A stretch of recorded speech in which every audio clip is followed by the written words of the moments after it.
సంజయ్ లీలా బన్సాలి అంటే బాలీవుడ్ లో ఓ పెద్ద సెన్సేషన్. అలాంటి డైరెక్టర్ మూవీకి ప్రియాంక మళ్ళీ హీరోయిన్ గా వస్తుంది అంటే పండగ లాంటి వార్తే కదా.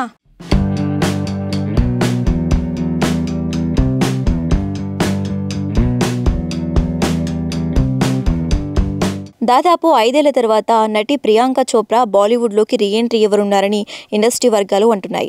ప్రస్తుతం తన వర్క్ కమిట్మెంట్స్ కోసం ఇండియాలో ఉన్నారు ప్రియాంక చోప్రా. అనేక కార్యక్రమాలకు హాజరైన తర్వాత ఆమె తన కుటుంబం, స్నేహితులతో సమయాన్ని గడపడం ద్వారా భారతదేశంలో తన బసను ఆస్వాదిస్తున్నారు. అయితే ఈ నటి తన తదుపరి బాలీవుడ్ ప్రాజెక్ట్ కోసం స్క్రిప్ట్లను పరిశీలిస్తున్నట్లు తెలుస్తోంది. కాగా బాలీవుడ్ ప్రముఖ దర్శకుడు సంజయ్ లీలా బాన్సలి ప్రియాంక చోప్రాను కలిశారని గట్టి టాక్ వినిపిస్తోంది.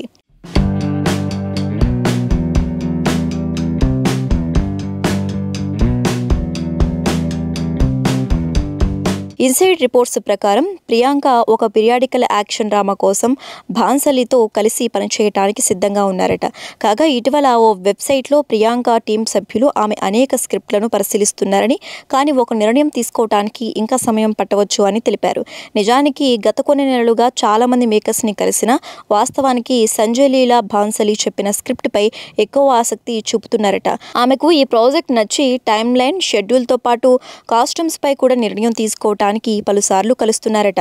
గతంలోకి వెళ్తే సంజయ్ లీలా బాన్సలి, ప్రియాంక చోప్రా ఇంతకు ముందు 2 ప్రాజెక్టులలో కలిసి పనిచేశారు.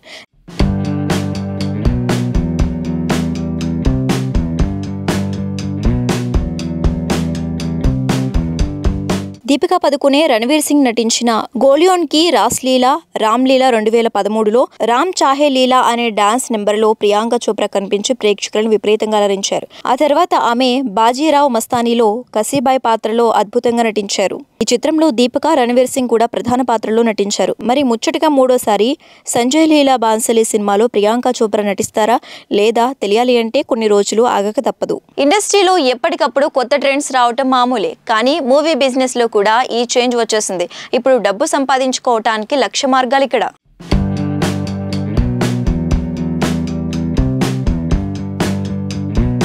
గత కొన్నేళ్లలో ఓటీటీ మార్కెట్లో చాలా మార్పులు వచ్చాయి. కరోనా దాడి తర్వాత ఒక్కసారిగా క్రేజ్ తెచ్చుకున్న ఓటీటీ యాప్లు వెలుగులోకి వచ్చాయి.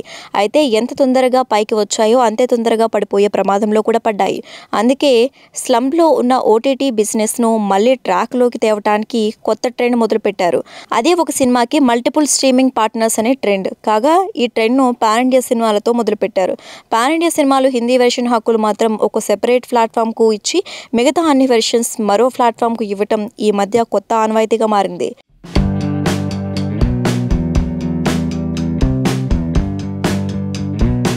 సలార్ సినిమా హిందీ వెర్షన్ హక్కులను డిస్నీ ప్లస్ హాట్స్టార్ ప్లాట్ఫామ్కు ఇవ్వగా మిగతా వెర్షన్ల హక్కులు నెట్ఫ్లిక్స్కు దక్కాయి.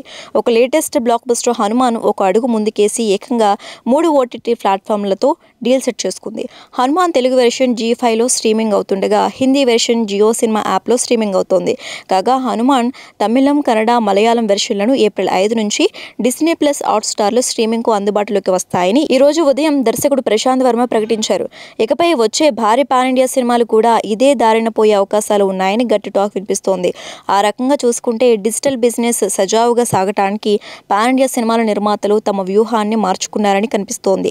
తమ సినిమాకు 2 స్ట్రీమింగ్ ప్లాట్ఫామ్లను లాక్ చేయడానికి వారు చూస్తున్నారు. ఇక ఓటీటీ ప్లాట్ఫామ్లు కూడా ఒకప్పటిలాగా కేవలం పెద్ద సినిమా అన్న క్రేజ్ చూసి భారీ మొత్తానికి అందించడానికి ఆసక్తి చూపటం లేదు. ఆ సినిమా పాన్ ఇండియా స్థాయిలో విడుదలయ్యే సినిమా అయినా వారు దానిని పరిగణలోకి తీసుకోవటం లేదు. చాలా సినిమాల టీంలు ఓటీటీ ప్లాట్ఫామ్ల నుండి 100-200 కోట్లకు పైగా భారీ మొత్తాలను ఆశిస్తున్నారు.